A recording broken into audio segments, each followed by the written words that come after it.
this blurb, a new work in philosophy about this paper, Axiology of Pain and Pleasure by Alycia, LaGuardia-LoBianco out of Grand Valley State, and Paul Bloomfield out of U, Connecticut.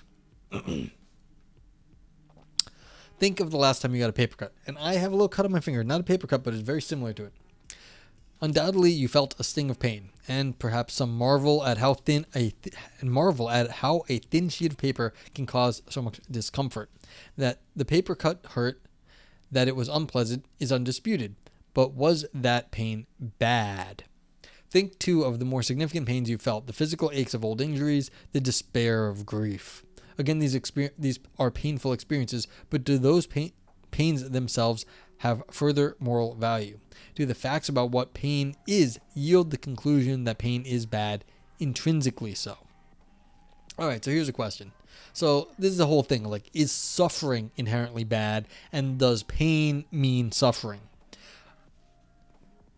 I mean, it's like you go to the gym, you work out, it's not pleasant to like lift heavy weights up and down many times, but then all of a sudden you might feel good afterwards, and then you are strong and you're healthy and you're happy about that. So is the pain you feel while lifting weights a bad thing? Clearly not. Like, having some like sufficient physical activity to keep your body maintained is definitely not a bad thing, but pain is involved in that. So it's like, it can't immediately be bad. Okay, so views that answer this question affirmatively, holding that pain is intrinsically bad, are easy to come by. It seems a clear and natural step from felt experiences of pain to claim about its value. Pain feels bad, so it must be bad. Similarly with pleasure. Pleasure feels good, so it must be good. These claims about the intrinsic value of pain and pleasure are common in moral philosophy and axiology, most robustly in hedonism. Frank says it can be a bad part of a whole experience, a trade-off you are willing to make. Unreal Brian says a piece of paper has 6 blades, 2 are for writing and 4 are for bloodletting. Yeah, there you go. Frank Big Time says if I could choose between a painful workout and a non-painful workout, I would probably choose the non-painful one. Yeah, I get where you're coming from, but this is the other thing. Like, if you didn't have any bad experiences, what would it actually be? Like, instead of good, no, like nominal, so 0, and then only good, and then like nominal bad, like painful, and then nominal good. If you didn't if we knocked out all the bad, so we didn't ever had any bad experiences, and only had going from like 0 or like some sort of nominal state to good, would we then judge nominal to be bad? Like, would that scale up? Because, like, here's the thing. Do we just need some painful experiences as part of our experience as the opposite of like feeling good to actually understand the good? And even if we didn't feel them, would we regenerate them? I don't know. So it's like, everyone wants like stuff for free, but like a lot of things that are worthwhile take a lot of hard work, and hard work is not like entirely pleasant. It just isn't. So it's like, what exactly are we doing if we don't have to put a lot of effort in? And I'm not being a masochist, or just you need to put a lot of effort in, but a lot of things that are worthwhile take effort. So yeah. So Frank says, I don't think we do. Yeah, it might not be necessary, but having the negative side of that scale gives us a more powerful system of incentives. So it's like, yeah, I'm not sure. Like, that's the thing. That's a great question. I just don't know. But like, it seems like maybe the sort of things we need a more of a kick in the pants. Okay, so.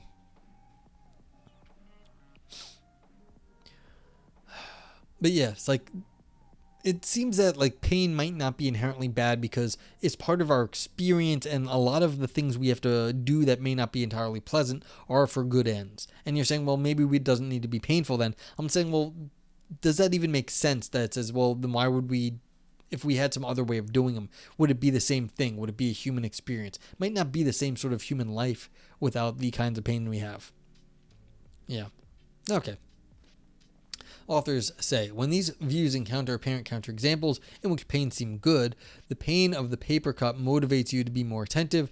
The despair of grief expresses the positive value of love for the dearly departed. They are often explained away by maintaining pain's intrinsic badness. So, for example, one might argue that any good value that comes from pain is instrumental and thus extrinsic. Frank says, or if we need a bit of pain to set the scale, we could still happily divest ourselves of it afterwards. I could do with no headaches ever again. Yeah, I'm not saying that like most pain would classify as good. I'm just saying that maybe some of them do. And yeah, that's fair. Like maybe you have your pain once and then get rid of it. And be like, I remember that pain. And you would get rid of it. Well, I'm saying,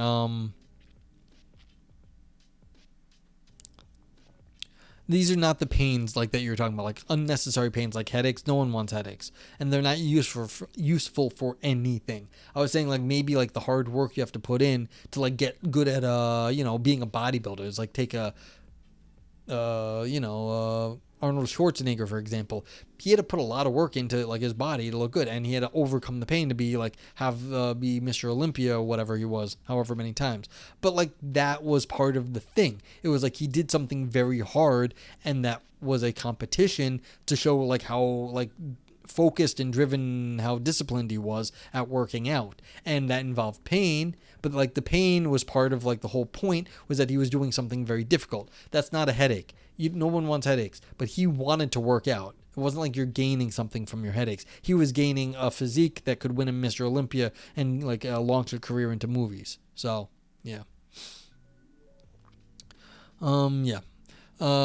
Viper says pain is to keep us in homeostasis, the body presuming that whatever we've been doing to keep ourselves alive seems to be working.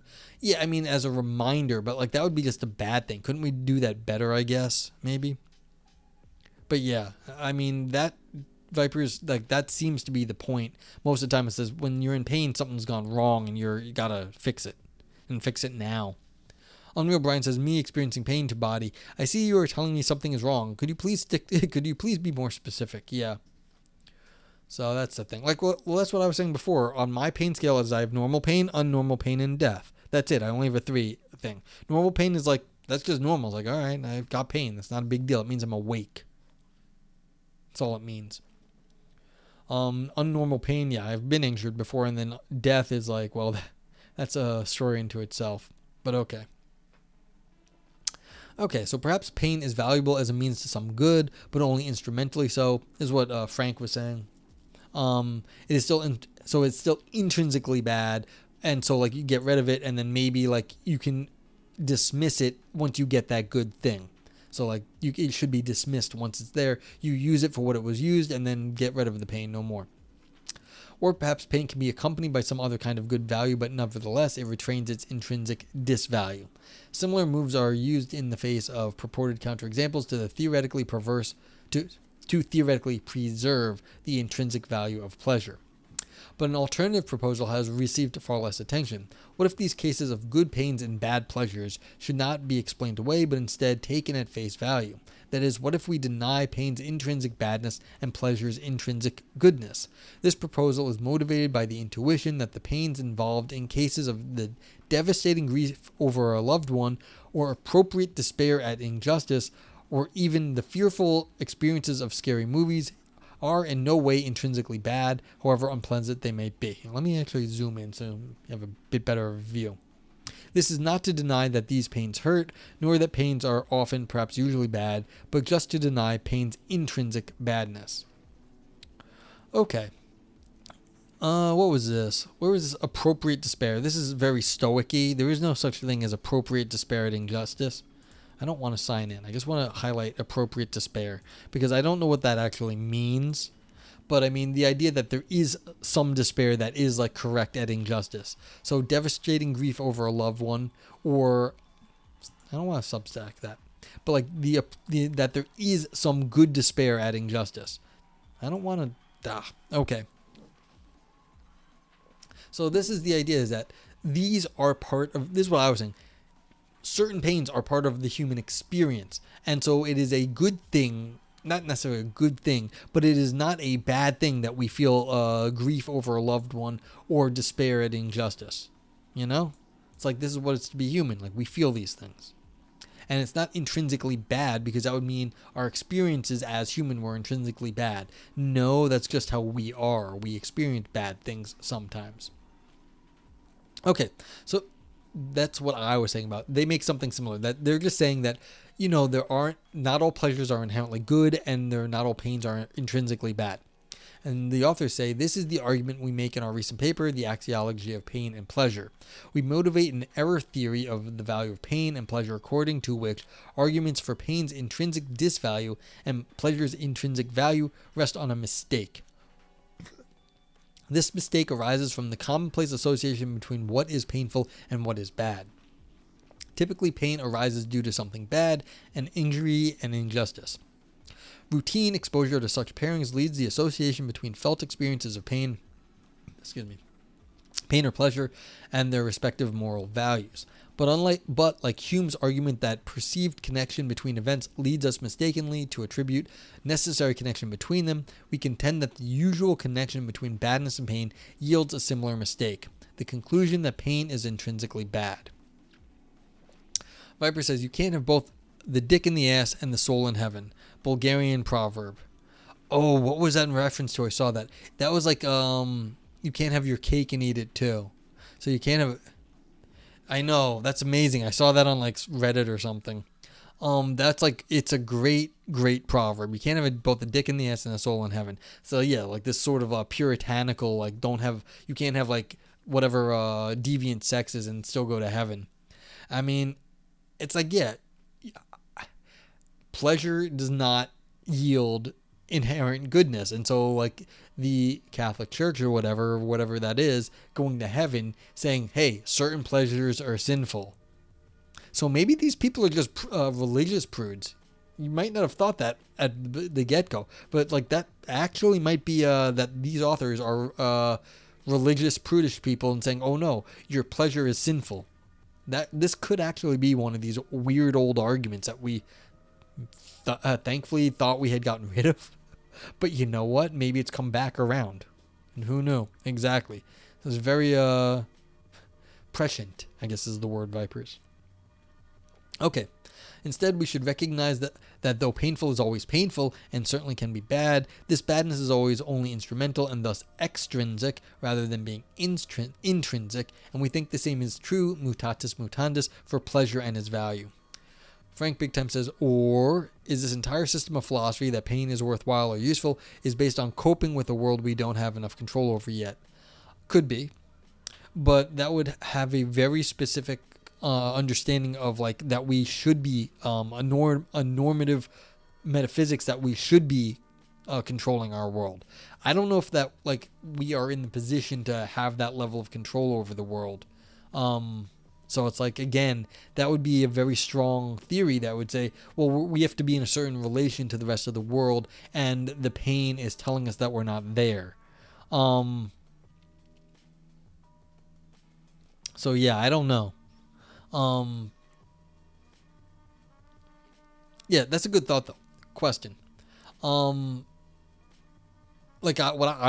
don't think I was claiming that. What I was claiming was that, like, certain things are part of human life, like mourning a loved one is part of human life, and we wouldn't be the same sort of things we are if we didn't have that pain. And I wouldn't say that's necessarily a bad thing, but like it may not be a good thing either. No, I didn't think it was directed at me. But like I'm just saying, like, this is definitely on the table though, Frank. I think what you just said's a real possibility that there's something in the background. This may be what's the word?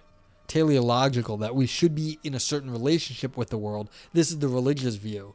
And if you're not in that, and you're not in that sort of the right way of interacting with the world, the way the world is going in a teleological religious sense, like there's a specific end to the universe that we're heading towards, then maybe there is that's what pain is acting on. But like that would be a very strong view of the universe, that there is a specific sort of like trajectory that we're supposed to be going.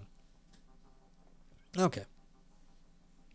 In order to correct this mistake, the authors argue that we should understand pain and pleasure through their role in evolution as mechanisms which, when functioning properly, motivate us to avoid what is bad for us and do what is good for us. Notice how the theory of pleasure most moral theorists use today was developed without knowledge of evolution by natural selection. Given this evolutionary perspective, the value of pain and pleasure is always and purely instrumental. Okay, yeah, so they're just giving us the evolutionary biology view of this sort of thing. Frank says there are people who say they wouldn't want to live longer than 100 years because mortality is the spice of life, and I strenuously dislike it. And this sort of feels like it is of a type. Yeah, no, I'm actually like, I don't. Mortality it gives meaning because things have to happen now, so you have to like you can run out of time. So it definitely gives a time limit on stuff. I mean, I'm not gonna say I wouldn't want to live. I'd like to live a long time, but I wouldn't necessarily want to be immortal. But I definitely want more than like a little the short amount of time we have here on the planet. So it's like, yeah, but like mortality at some point would be okay. You think that argument is bullshit? Okay. No, I mean it's like, maybe you would after a few thousand years you wouldn't mind dying, but like just like dying at 100, it's like that's pretty short. Especially with all the cool stuff that's coming down the pipe now. It's like, wouldn't you want to be able to go on a spaceship and like check out other places? It'd be cool. Okay. Yeah, maybe that's the thing. As long as you're in like good health. Viper says you live life most vivaciously when you were a teenager and you thought yourself immortal. I did not see. That's weird. I never thought myself immortal, but then again, I was fatalistic. I didn't matter what happened because it was all going to work out one way or another in the end. Yeah, but ignore one of ignore one of the most. Yeah, so that's the thing. It's like when you don't know any better, are you really living life to the fullest, or are you just doing a few things? And there's an argument to be had that like a lot of religion is giving you this sort of immortality because you're going to have a life after death, and so you can do more stuff because you aren't afraid of death, or you're not even thinking about it because you're thinking you're going to heaven and you'll be in heaven and you'll be fine. And so you can live like you don't have to worry about stuff. But like, yeah, that's another way of like getting you to act in a certain direction. I remember there was a guy that I had a friend, and there was this drummer, but he was like this religious guy, and like the band leader wasn't, and she was just like, he's great, but like he's just like single-mindedly focused because he thinks God wants him to drum. It's like he was a great drummer, but like it was a little crazy. He was like, but like God was telling him that he has to drum. So it's like, could he do that? Well, if you think you don't have like other things that need to happen because you're going to die, then maybe you can just drum your entire life and you think you can have all the great things in the afterlife or whatever. Frank says, the same bastards who ask what I could spend my time on if I lived a millions often believe in the eternal life in heaven, and they don't see the disconnect. Well, yeah, of course. Well, I mean, then again, they're expecting pain in this life. And so they're saying, well, you're going for 1,000,000 years of pain where they're getting an infinite amount of pleasure. But like, yeah, they definitely are missing the point there. Okay, so authors say, thus when pain motivates us to avoid what is bad, it is itself good pain. And when pain motivates us to avoid doing what is good, it is bad pain. Similarly, when pleasure motivates us to do what is good for us, it is good pleasure, and when pleasure leads us to do what is bad for us, it is bad. This formulation is normatively neutral, as we are not specifying what is actually good or bad for us, but only stipulating that the value of pain and pleasure is always and only derived from how well these experiences help us to do what is good and help us to avoid what is bad. Yeah, see, now you've got this good, like, very abstract good and bad here, and that could be given by some religious thing or by evolution or something or other. To appeal to the youth, they should rebrand heaven as Cumland or Cumland, or there's a Cumberland, isn't there? Yeah. I don't know. Would Cumland really appeal to the youth? I don't know if that's how the kids are talking about pleasure nowadays, but maybe. The way these distinctions ramify through different normative moral theories will tell a complicated set of stories, but presumably this view of pain and pleasure would have its most dramatic impact on hedonistic theories of morality, including classical utilitarianism. Goonland. Okay.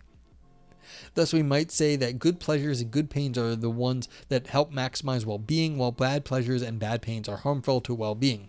Of course, this is neutral across different views of well-being. In any case, the idea would not be that hedonism in general or utilitarianism in particular no longer makes sense, but only that their axiology of pain and pleasure's values need refinement. What ought to be maximized are not pleasures per se, nor ought pains per se be minimized, but rather good pleasures alone are maximized while bad pains alone are minimized. Now, I mean, correct me if I'm wrong, my ethicist in chat, but wasn't there an old distinction between high pleasures and low pleasures? Can't speak. So like the low pleasures are, would be just like the bad things that like religions don't like, and then the high pleasures are like reading poetry and like appreciating good theater, and then the low pleasures are like getting drunk. Yeah. Yeah, Mill, exactly. Thank you, Unreal Brian. So like this looks like they've just redone this exact same thing. You've got like good pleasures and good pains, and you're just rejiggering the high and the low from Mill. Yeah, the good pleasure is meditating on God. Yeah, again, like this seems like it has a lot of history to this sort of theory. Unreal Brian says, better to be Socrates dissatisfied than a pig satisfied. And I know a lot of people disagree with that. I think that's a place on Earth. Yeah, on a different stream. Yeah. Wow.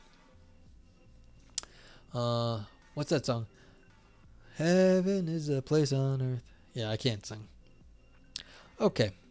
Imagine if we trained ourselves and our children to abandon the idea that all pains are bad and all pleasure is good, and we learn to veridically discriminate the good from the bad, painful or not. We would start to avoid pain when it is harmful, but not avoid it when we know it leads to what we acknowledge as good, as the pains of exercise lead to good health. Yeah, see, I'm pretty sure I heard this example back in like my ethics class when I was a kid, like a million years ago. And we learned to pursue pleasure, including the occasional bacchanal, only when it is salubrious, and to avoid pleasures whenever they tempt us to do what we know is wrong. In our moral deliberations, we would cease to think that any amount of pleasure all by itself justifies immoral action, and we would cease to think that pain is a reason to avoid doing what we know to be good.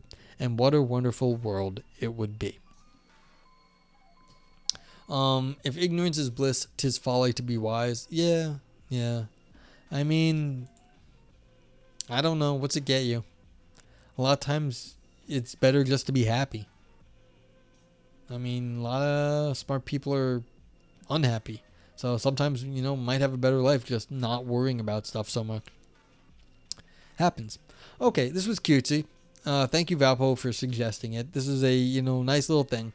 Now, like I was saying, do I feel like this is groundbreaking? I'm like, not really. It's a very clever little setup, because what it does is it takes the very standard views of pleasure and pain and says, well, they're wrong. But it does it in a very traditional way. Like I said, it seemed like this was throwbacks to a lot of other theories here. A lot of other theories. Like we had the Mill just a second ago. We were talking about teleology, like how do you actually judge pains and pleasures over the long runs, things like that.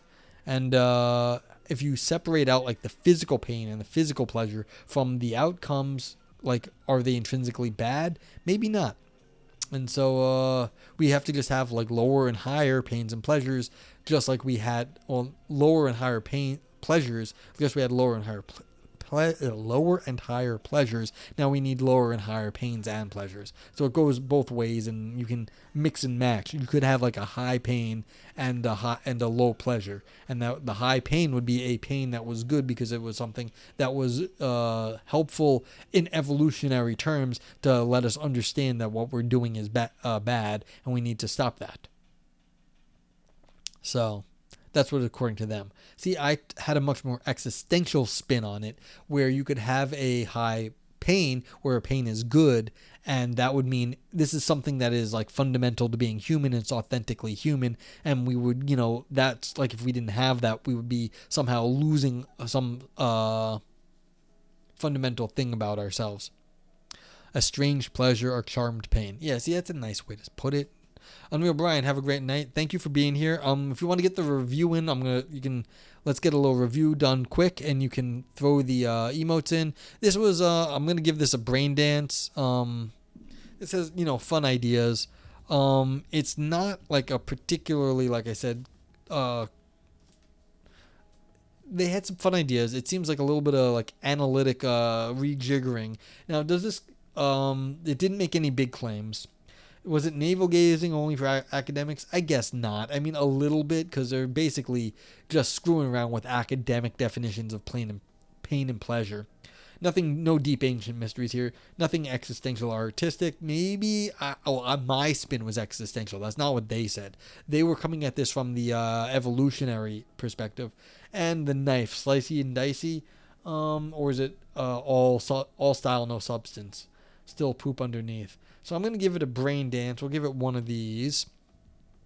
Well, you can always give it more than one brain dance. Like later, if you want to give it like multiple brain dances, and then this would only have one. Like I'm trying to give multiple ones so I can have like a rating out of 5 or whatever. Yeah, exactly, 0.25. What's interesting about that is when you put text next to it, it actually saves the text and the emote. So I will see that will show up on the review. So if you put text next to your emotes, that shows up. Yeah, no, so that's cool. So this is fun. Now, there was nothing else really to it. Was it worth reading? Yeah, I'm going to give this a vote yay. So you got to vote yay on this. But like there's not a whole lot to this really. I mean, it's not meant to be. It's just a short summary of what the rest of their paper was.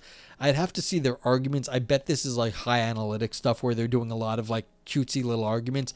There looked like there was a lot of history that went behind this. Like all those other arguments we were talking about, I bet there was. I don't know if they'd talk about it, which is sort of too bad because it looks like there is some good history here that could be talked about. Like relations to like teleological theories, other sort of like the John Stuart Mill, the history of consequentialism, things like that. But I kind of doubt they did that, but they could have. So we'll see. I don't have to accommodate your silliness with a fraction. Why not? This is the whole point of the review, is that chat can review. I'm not actually like I'm giving you the emotes, like right here, the emotes. You know, I made these because I thought these were good categories to do this sort of meta review in, but I'm just giving you like sort of the basics. Like I'm giving you the general stuff, but I want your opinions. I want to see what you people have to say, because if it's just me, I mean, I can do it, but like it's more fun if other people are talking. So like if anyone else wants to get a review in, please do. I'll leave the review screen up for a minute or two, and then I'll probably get out of here.